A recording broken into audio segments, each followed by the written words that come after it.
Mamie Rouxel, que l'on voit ici en 1998 avec Colline, nous a quittés il y a déjà plus de 20 ans.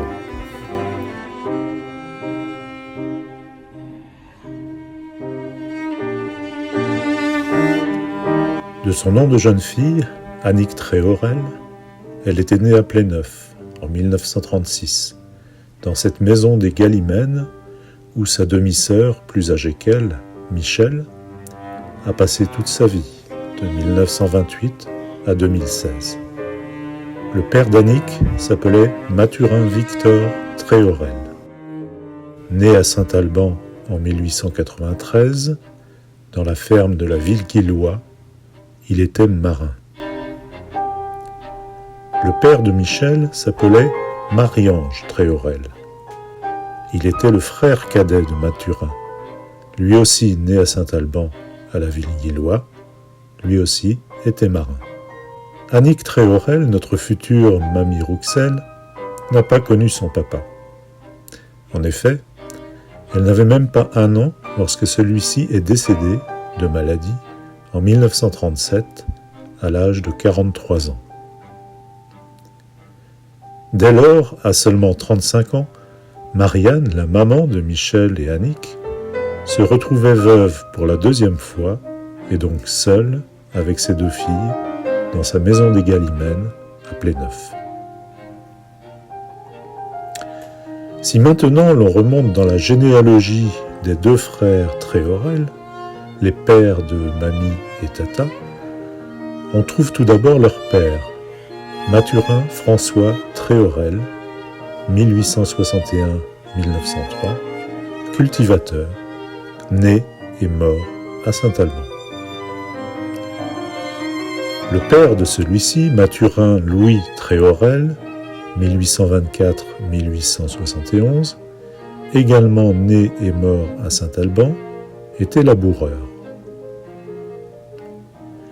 Le père de Mathurin Louis s'appelait Jean-François Tréhorel, 1780-1853. Lui aussi, né et mort à Saint-Alban, lui aussi laboureur.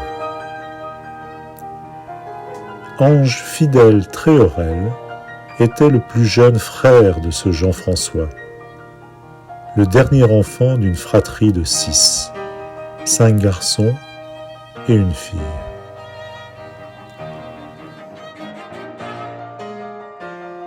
Voici l'acte de baptême d'Ange Fidèle. Je dois rappeler qu'avant 1792, l'état civil n'existait pas. C'étaient les curés qui tenaient les registres paroissiaux dans lesquels ils enregistraient les baptêmes, les mariages et les sépultures des habitants de la commune où ils officiaient. Le 3e jour de juin 1785 fut, par moi Soussigné, prêtre de Saint-Alban, baptisé en l'église paroissiale de Saint-Alban, Ange Fidèle, né ce jour au Chesnay, dans cette paroisse, fils de René Tréhorel, laboureur, présent Soussignan, et de Marie Thomas, son épouse. Ont été parrain et marraine René Tréhorel, le frère aîné, et Marguerite Lévesque, Soussignan. Le parrain ayant déclaré ne le savoir faire, de se interpeller suivant l'ordonnance. Il est à noter que le père d'Ange Fidèle, René Tréhorel, a signé de son nom, ce qui n'était pas courant à une époque où la grande majorité de la population était illettrée.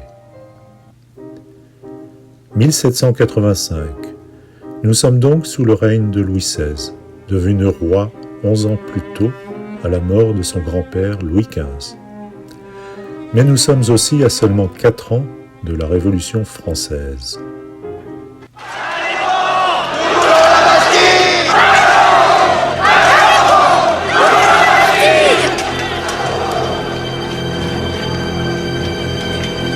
Ils nous font signe d'entrée! Allons-y!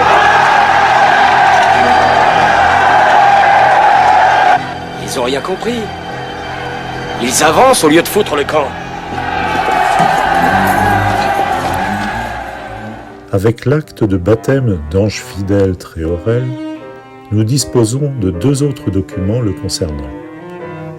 2 documents militaires qui permettent de retracer en partie ce que dut être sa vie. On y voit d'une part qu'il s'agit bien de notre homme. Ses noms, prénoms, identité des parents, date et lieu de naissance sont bien ceux d'Ange Fidèle Tréorel. Celui-ci apparaît comme conscrit de l'an 14, arrivé le 18 janvier 1806. À cette époque, en effet, les campagnes militaires de Napoléon, empereur des Français depuis mai 1804, sacré à Notre-Dame le 2 décembre suivant, demandent des troupes de plus en plus nombreuses. Aussi, les préfets sont-ils chargés de recenser tous les hommes capables de porter les armes. Ange Fidèle Tréorel rejoint donc le 3e corps de la Grande Armée et est affecté au 21e régiment d'infanterie de ligne. Voici le drapeau de ce régiment, puis son insigne avec la devise « Je passe quand même ». Et voici à quoi devait ressembler notre homme revêtu de son uniforme. Et voici à quoi devait ressembler sa vie.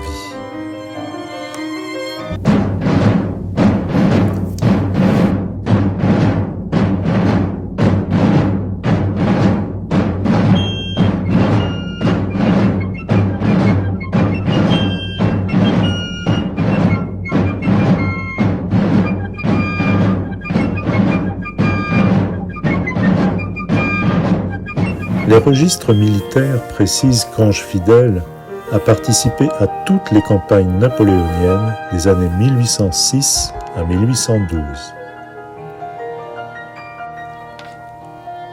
Il a donc combattu à la bataille d'Auerstedt d'octobre 1806, qui ouvrira à Napoléon les portes de Berlin.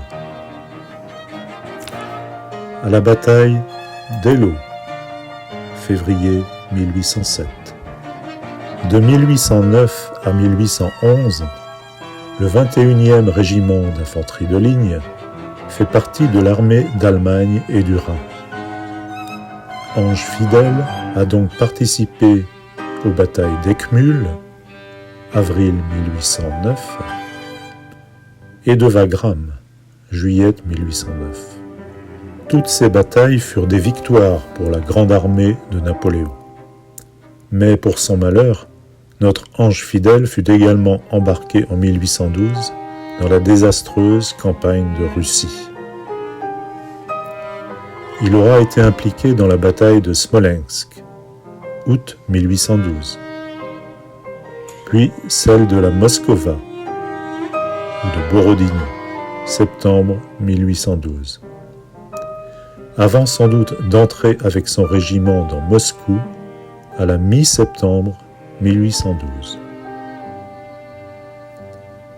Un mois plus tard, à la mi-octobre 1812, la retraite de Russie commençait. La grande armée se repliait, marchant vers l'ouest, vers les territoires de l'Empire, harcelée par les Cosaques et surtout décimée par le général Hivert.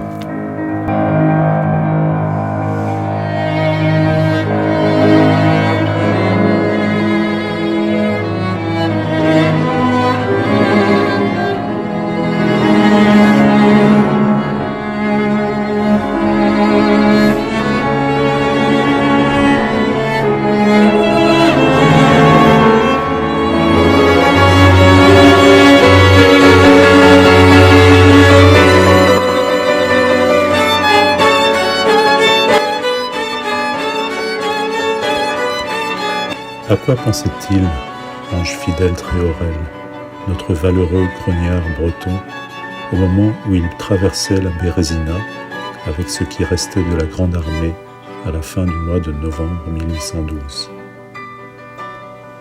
Il devait penser à la petite ferme de ses parents, dans sa si lointaine paroisse de Saint-Alban, à l'âtre auprès duquel il devait faire bon se réchauffer parmi les siens. La désastreuse retraite de Russie fit environ 200 000 morts et quelques 50 000 disparus, au nombre desquels on doit compter notre héros.